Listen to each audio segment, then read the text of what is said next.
Plato's Crito describes a conversation that takes place in 399 BCE in an Athens prison where Socrates awaits execution. Not long before, an assembly of more than 500 Athenian citizens convicted Socrates of corrupting the youth and impiety, essentially failing to respect the gods of the city. Socrates denied these charges. Moreover, he insisted that his public philosophizing, far from being subversive, was for the benefit of Athens and in the service of the god Apollo. The jury wasn't convinced, however, and found him guilty. They were further incensed when, during the sentencing stage of the trial, Socrates suggested that his punishment should be a lifetime supply of free meals at the Prytaneum, or Central Perth, an honor typically reserved for Olympic champions and the like. These antics did not play well, and Socrates received the death penalty. A religious observance delayed the execution for a few weeks, but now it appears imminent. Enter Crito, a friend with deep pockets and deeper affection for Socrates. Early one morning, Crito shows up at Socrates' cell with an escape plan. He bribed the jailer and, with the help of other friends, has arranged for Socrates to be whisked away to Thessaly,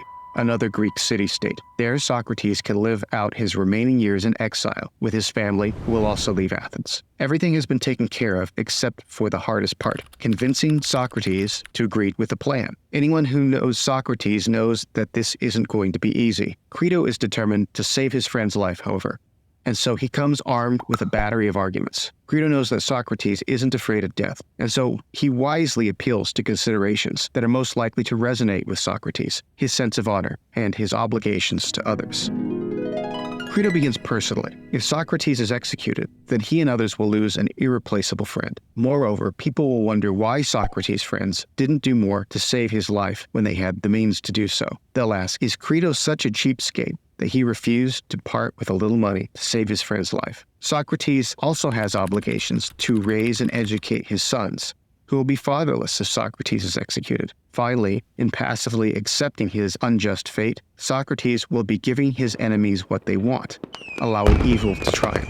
Death is the easy, cowardly way out. To continue living is more difficult and courageous. Escaping would deny evil a victory. Socrates listens patiently, then carefully dismantles Crito's reasoning. Appeals to reputation are misguided, he argues.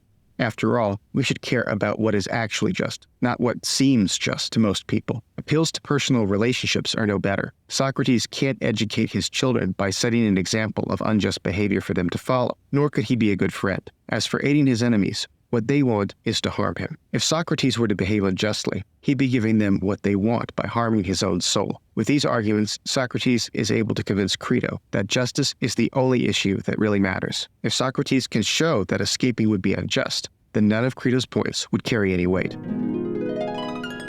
Having neutralized Crito's arguments for fleeing, Socrates presses his case for remaining in Athens and accepting his fate. Since two wrongs don't make a right, the injustice of his conviction and sentence shouldn't affect how we think about this decision. Being treated unjustly doesn't license Socrates to do something unjust himself. In other words, Crito agrees, and so Socrates presses his case that escaping would be unjust to Athens. There are three interrelated argumentative threads here. First, escaping would set a precedent for others, leading to more lawless behavior. Second, Athens' laws and institutions made his flourishing for 70 years possible. To disobey now would be ungrateful, like slapping a parent. Finally, Socrates didn't have to spend his entire adult life in Athens. He could have relocated if he didn't like the rules there. His decision to stay and participate in Athens' military and civic institutions amounts to a tacit agreement to respect Athenian laws. Socrates was given a fair chance to persuade his fellow citizens during his trial. Since he failed to do so, he is now compelled to abide by their decision, even though he and Crito agree that it was the wrong one.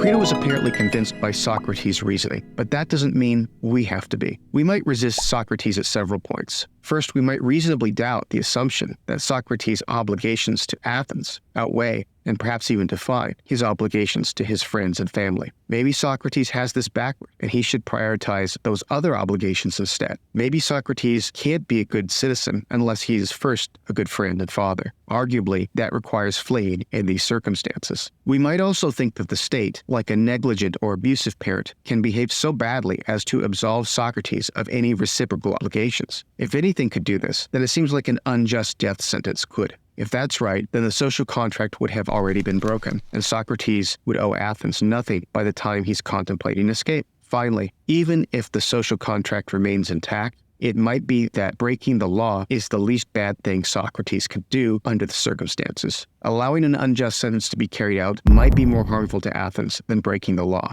Obedience to bad verdicts also sets a precedent that Socrates should be worried about. Granted, disobedience comes with risks of its own, but the moral considerations don't all stack up on the side of obedience, as Socrates suggests. So Socrates' intriguing arguments remain debatable. As for Crito, we can surmise that the jailer probably didn't give him his money back.